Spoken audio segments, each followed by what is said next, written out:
보라, 사자가 요단의 깊은 숲에서 나타나듯이 그가 와서 견고한 처소를 칠 것이라. 내가 즉시 그들을 거기에서 쫓아내고 택한 자를 내가 그 자리에 세우리니 나와 같은 자 누구며 출두하라고 나에게 명령할 자가 누구며 내 앞에 설 목자가 누구냐. 그런즉 바벨론에 대한 여호와의 계획과 갈대아 사람의 땅에 대하여 품은 여호와의 생각을 들으라. 양떼의 어린 것들을 그들이 반드시 끌어가고 그들의 초장을 황폐하게 하리니 바벨론이 약탈당하는 소리에 땅이 진동하며 그 부르짖음이 나라들 가운데에 들리리라 하시도다. 아멘. 비가 오늘 지난밤에 많이 내렸습니다. 갈수록 빗소리가 더 굵어지니까 계절의 감각이 희미해지는 그런 생각이, 지금이 여름인지 봄인지 갑자기 멍해지는 그런 느낌이라고 할까요? 뭐가 바빴는지 어제 새벽에는 프로젝트도 켜도 안 하고 찬송을 불렀더라고요. 보니까 마치고 보니까 어머, 내가 프로젝트를 켜지를 안 했구나. 여러분들도 잘 아는 찬송이라서 그런지 몰라도 저보고 눈치를 주시는 분들도 아무도 안 계시더라고요. 어쨌든 참 사람이 매번 똑같이 완벽하게 할 수는 없는 것 같습니다. 저는 4년째 성경 읽기 방을 섬기고 있는데 작년까지 뜨거웠다면 올해 언제부터인지는 몰라도 약간 마음이 식어진 것 같은 그런 느낌이 듭니다. 분명히 작년보다 시간이 더 없는 것은 아닌데 올해는 예년의 그 마음이 생기지 않는다는 것, 뭔가 변화를 줘야 된다는 그런 마음이 듭니다. 식었다고 그냥 그대로 내버려 둘 수는 없을 것 같습니다. 그런 의미에서 저는 오늘 생각해 볼 때 한 가지 일을 우직하게 오랫동안 하신 분들은 정말 존경받아 마땅할 것 같습니다. 우직하게 한 길을 걸어가는 동안에 유혹이 왜 없었겠습니까? 하지만 그 많은 유혹 앞에서도 한결같이 한 길을 걸어갔다는 것, 역사의 전면에 기억될 만한 유명인은 아니더라도 저는 그렇게 사셨던 분들이 좋습니다. 저 또한 그렇게 살고 싶어 지금도 이렇게 봉화 산골에 머물러 있는 것 같습니다. 이곳에서의 사역을 그만두고 끝이 나면 저는 또 어디에 가서 어떻게 살게 될지 모르지만은, 그러나 어느 곳에 가든지 하나님의 자녀다운 모습으로 살고 그렇게 늙어갔으면 좋겠다는 생각을 해보았습니다. 새벽에 오늘 성경을 읽었는데 오늘 새벽에는 왠지 감각이 없습니다. 아무런 감각이 없습니다. 모든 목회자의 고민이 바로 이런 것 같습니다. 말씀을 읽었고 말씀을 준비하고 설교할 그 준비를 하는데 본문이 냉장고 같을 때, 이 말은 뭐냐? 본문이 차갑게, 냉장고가 차갑잖아요, 그죠? 본문이 차갑게 아무런 감동이 안 올 때를 본문이 냉장고 같아, 그렇게 이야기를 하는 것입니다. 감동이 오지 않는 본문을 붙잡고 주님의 말씀을 전해야 하니 그 준비 과정이 쉽지가 않은 것입니다.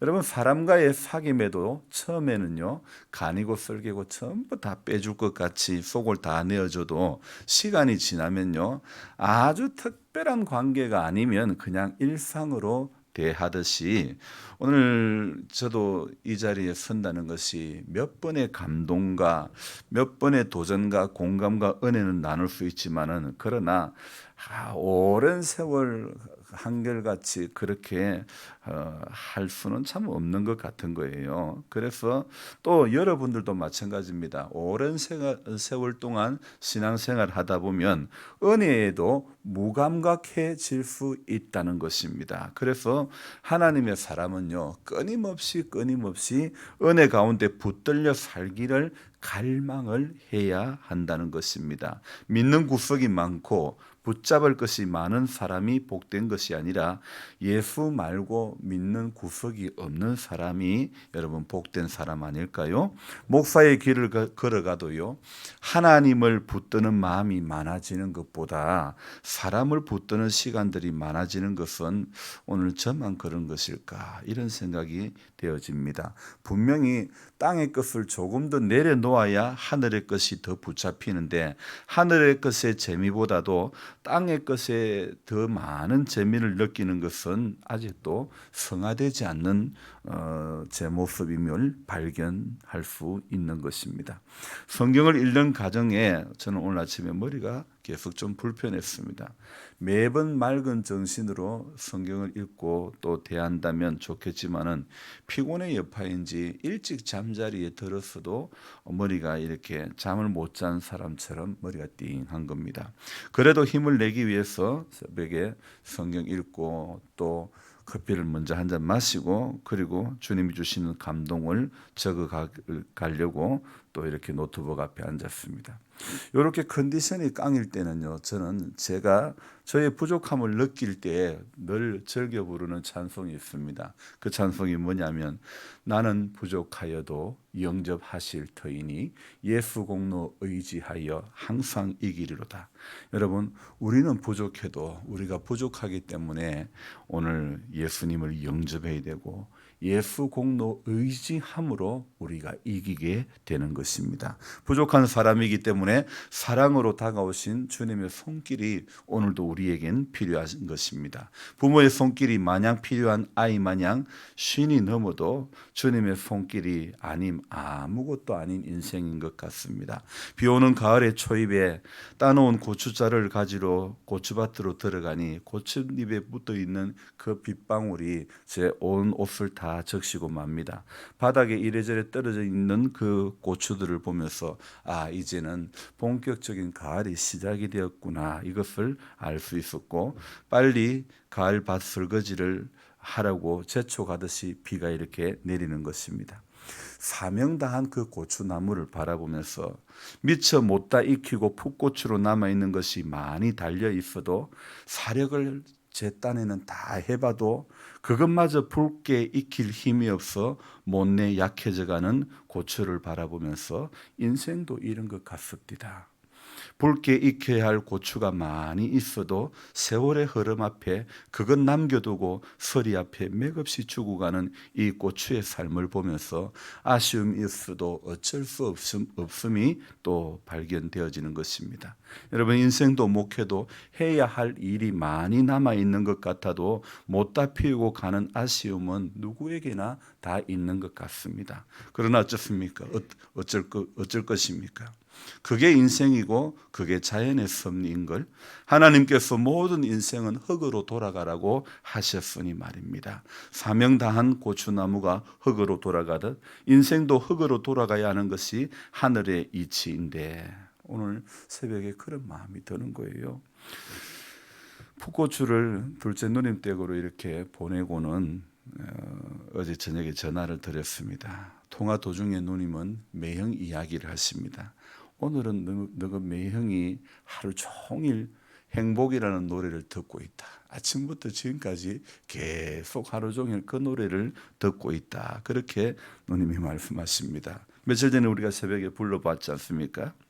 저와 띠동갑인 우리 매형 30대 초반에 암 수술을 하시고 하나님의 은혜로 지금까지 모든 세월을 그 직장을 잘 견디고 남들보다도 배를 넘게 남들 다 한 20년 길어야 30년인데 우리 매형은 직장 생활만 41년을 이렇게 하셨던 그런 그 오랜 세월 동안에 참 그 약한 몸으로 잘 견뎌 오셨다는 것. 여러분, 남은 인생의 시간이 화려하지 않아도 정결하게 사는 삶, 하나님의 자녀로 살아가는 것이 행복이라는 노랫말에 우리 매형은 얼마나 공감이 되었는지 어제 하루 종일 들었던 모양입니다. 이스라엘의 역사 속에서 하나님의 백성들이 우상 앞에 나아갈 때 하나님 아닌 다른 것에 붙들릴 때 하나님은요 강대국을 주변의 강대국을 들어가지고 도구로 사용하셨습니다. 예레미야서에서도 마찬가지입니다. 지금까지는 바벨론을 들어서 여러 나라에 대해서 멸망을 선포를 했지만은 이제는 그 바벨론마저 멸망되어지는 것을 이렇게 성경은 말씀하고 있습니다. 바벨론이 열국을 이렇게 삼켰지만은 그 나라 역시 바사 페르시아라고 하는 나라에 의해 가지고 멸망을 당하게 되는 것입니다. 영원할 것만 같은 강대국이었던 나라였지만은 그러나 바사라고 하는 또 다른 강대국이 등장함으로 말미암아 바벨론 제국은 이렇게 바벨론이라는 나라는 완전히 멸망을 당하고 마는 것입니다. 여러분 지금 세계 최강은 미국이라고 하는 나라이지만은 이 나라도 다른 힘에 의해서 어떻게 무너질지 우리는 알 수가 없는 것입니다. 그래서 저는 생각합니다. 여러분 사람 힘 있는 것 자랑할 거 하나도 못 되는 것입니다. 사람 능력 있는 것 자랑할 거 하나도 못 된다는 것입니다. 저희 핸드폰을 보면요 어떤 것이 있냐면요 제가 이 핸드폰 안에 인터넷 안에는 구글이라는 것이 있습니다. 이 구글은요 제가 구글에 그 회원을 가입을 해 놓으니까 뭐가 뜨냐면 제가 핸드폰 안에 몇만 장의 사진이 들어 있는데 8년 전에 오늘은 어떤 일이 있었다. 7년 전에 오늘은 어떤 일이 있었다. 이거를요 계속 저한테 보여주는 거예요. 7년 전 오늘은 너가 무엇을 했다. 야, 인간이 만든 어떤 프로그램도 전부 다 이렇게 알려주는데 우리 하나님은 왜 모르실까요? 그래서 7년 전 오늘에는 내가 이런 사진을 찍었네. 7년 전, 8년 전 오늘은 나는 이런 곳에 가서 이 일을 했네. 이런 것들을 보면서 지나온 시간 속에 저와 함께 하신 하나님의 은혜가 발견되어지는 것입니다. 제가 찍었던 무수한 그 몇만 장의 사진 속에서 하나님이 나와 함께 해주심으로 말미암아 견뎌내게 하심이 참으로 감사했습니다. 오늘 이 바벨론의 멸망은 무엇이냐 하면요. 바벨론이 멸망한다는 것은 그동안 바벨론을 하나님이 도구로 들어서 가지고 유다의 그 교만을 유다가 하나님을 의뢰하지 못하고 우상 앞에 나아갔던 것을 바벨론이라는 나라를 들어가지고 하나님은 이렇게 징계를 하셨는데 바벨론이 멸망한다는 것은 곧 유다가 회복된다는 것을 의미를 하는 것입니다. 하나님은 말씀에 70년 만에 너희가 돌아오리라 그렇게 말씀을 하셨습니다. 그래서 바벨론의 멸망은요 그 바벨론의 멸망으로 끝나는 것이 아니라 유다가 회복되는 것이고 또 70년 만에 돌아오게 된다는 하나님의 예언의 성취라는 것입니다. 그래서 경건하며 믿음 지키며 살아온 남은 자들이 바벨론에서 돌아올 것을 재차 강조하며 끝까지 하나님을 소망하는 사람, 그런 사람에게는 이렇게 하나님께서 회복의 은총을 주시는 것을 말씀하는 것입니다. 그래서 하나님은 그 과정에 예레미야의 인생을 들어가지고 예레미야의 행동을 들어가지고 예언으로 보여주시는 것입니다. 그래서 하나님께서는요 갇혀있는 예레미야에게 무엇을 하라고 그러냐면 예레미야야 너 땅을 좀 사라는 거예요. 뭐 그 당시 부동산 투기할 일도 없는데 하나님은 갇혀있는 이 예레미야에게 땅을 매입하려고 하는 겁니다. 쉽게 이해가 안 되는 상황을 전개해 가십니다. 여러분 하지만요 하나님이 하시는 일이 인생에게 있어서 이해가 되어 가지고 이루어지는 것이고 이해가 안 되어서 안 이루어지는 것은 결코 아니라는 사실을 우리는 알아야 됩니다. 하나님의 약속이기 때문에 70년 만에 돌아오는 것입니다. 하나님의 약속이기 때문에 잠시 도구로 들었었던 바벨론, 오늘 예레미야서를 계속해서 읽어 나가다 보면요 어느 나라에 대한 예언 뭐 다 이제 망한다 그런 예언들을 합니다. 그렇지만은 그 나라를 무너뜨렸던 그 나라를 집어삼켰던 바벨론마저 이제 시간이 지나면 그 나라도 망하게 된다는 것. 아무리 그렇게 강한 나라도 소용이 없다는 것입니다. 하나님은 하나님의 약속의 말씀대로 역사를 이루어 가시는 분이기 때문입니다. 그래서 한여름에 태양에 그렇게 수많은 고추를 달았던 나무들도 이제는 제 몫을 다하고 늙어가듯 사명을 다하면 하나님의 나라에 들어가는 약속이 우리에게 주어진 것에 오늘도 감사하며 살아야 할 것 같습니다. 못다 익히고 떨어진 풋고추에 연연할 것이 아니라 거두어들인 수많은 붉은 고추에 감사해야 되지 않을까요? 인생이 이 땅에서 아쉬움이 있어도 70년이 지나면 돌아오게 된다는 예언의 그 말씀이 무슨 뜻일까요? 이 예언의 뜻은요 어떤 뜻일까요? 70년이 지나면 돌아온다는 이 말의 참된 의미는 70년이 지나면 본향으로 돌아갈 것이다. 저는 오늘 새벽에 이런 생각이 되어집니다. 우리 70년이나 숫자를 딱 70년이라는 숫자적인 개념에 붙들릴 것이 아니라 70년이 지나면 70년이 차면 너희가 돌아오리라. 오늘 우리가 이 땅에서 70이요 강건하면 80이라고 했던 인생의 연수를 사는 동안에 수많은 애환이 있고 또 못다 피웠던 못다 붉게 했던 그 풋고추가 많이 달린 우리 인생과 같다 할지라도 하나님은 사명을 다하면 우리를 하나님 나라에 들으실 것을 생각할 때에 오늘도 70년이 지나면 본향으로 돌아오게 하실 하나님이심을 생각할 때에 여러분 오늘 아침에도 이 소망이 우리 안에 든든하게 느껴지는 그런 오늘이기를 주님의 이름으로 부탁드립니다. 이 몸의 소망 무엇인가? 우리 주 예수 뿐일세. 여러분 우리 안에 있는 이제 이 소망이 이 육신 가운데 이 세상 가운데는 아무 소망이 없음을 아시고 우리는 소망이 예수가 되기를, 그래서 소망이 이 땅에 있는 어떤 절기하는 것이 소망이 아니라 우리의 소망은 저 하늘의 것, 하나님의 약속의 것, 약속의 말씀이 우리 남은 인생의 시간 동안에 우리 모든 성도님들의 인생 가운데 소망이 되기를, 그래서 이 소망이 이 하루도 살아가면서 내 안에 든든히 느껴지는 그런 은혜가 있기를 주님의 이름으로 부탁드립니다. 기도하겠습니다. 하나님 고맙습니다. 이 하루도 시작을 하면서 하나님 말씀 앞에 서게 하시니 감사합니다. 비가 오는 우중 가운데서도 또 멀리서 우리 집사님 걸어오고 또 이렇게 하나님 앞에 힘을 내어 기도하는 자리에 앉혀주시니 감사드립니다. 교회의 힘은 기도할 때 있는 줄 믿습니다. 인간이 머리 좋아가지고 잘 살고 이겨나가고 믿음 지킬 수 있고 그렇게 되어지는 것이 아니라 주님 앞에 붙들려 있을 때에 주님 앞에 주님 가지 되신 우리 주님 앞에 붙들려 있을 때 열매를 맺게 될 줄로 믿습니다.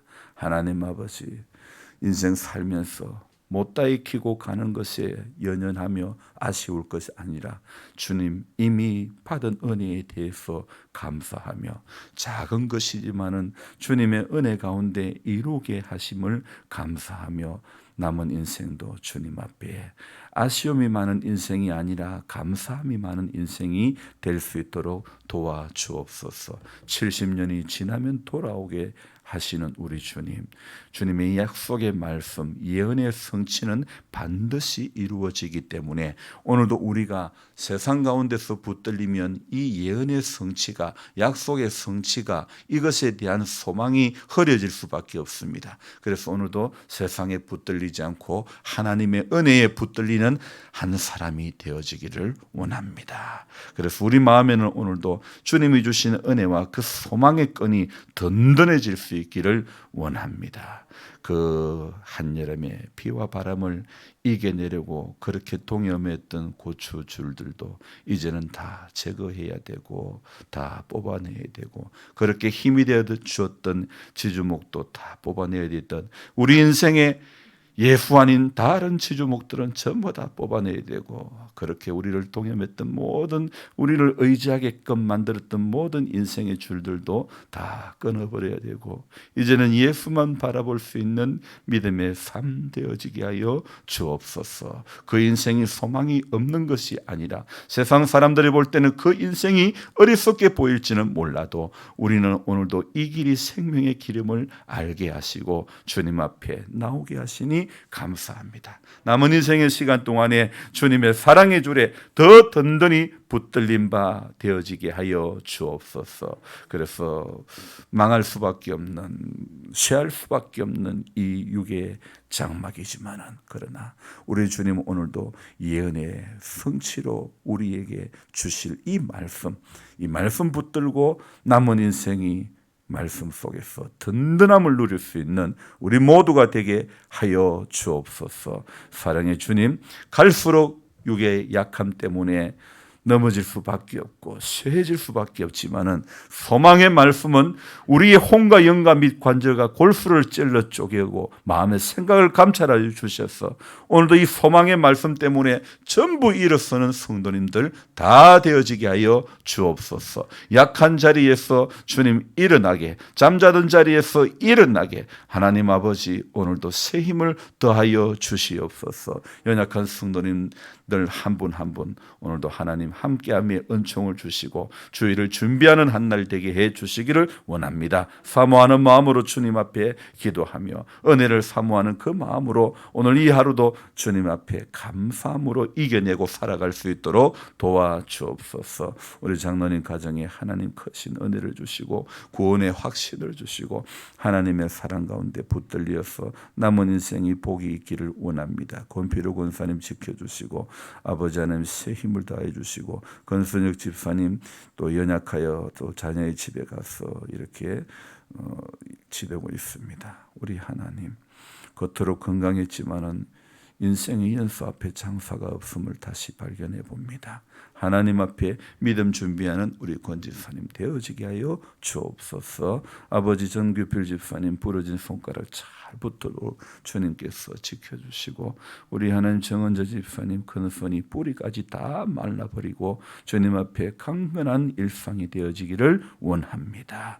우리 조조선 집사님 너무나 쇠약하고 너무나 이렇게 약한 가운데 있습니다. 우리 하나님께서 만져주시고 하나님 치료하는 광선을 발하여 주셔서 인생의 남은 시간 가운데서 하나님 살아계심이 점점 더 깨달아지는 은총을 허락하여 주옵소서.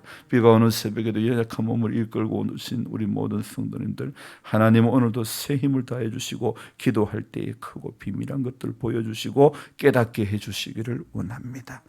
마을의 암 환자 우리 한 분 한 분 축복하시고 하나님 치료의 강선을 발휘해 주시고 우리 김태현 씨 속히 잘 회복이 되어지게 하여 주시고 이상훈 씨 가정을 축복하시고 믿음 안에 은혜 안에 붙들려 살아갈 수 있도록 도와주옵소서. 귀하신 예수님의 이름으로 감사하며 기도드리옵나이다. 아멘. 간절한 마음으로 주여 부르고 기도합니다. 주여 주여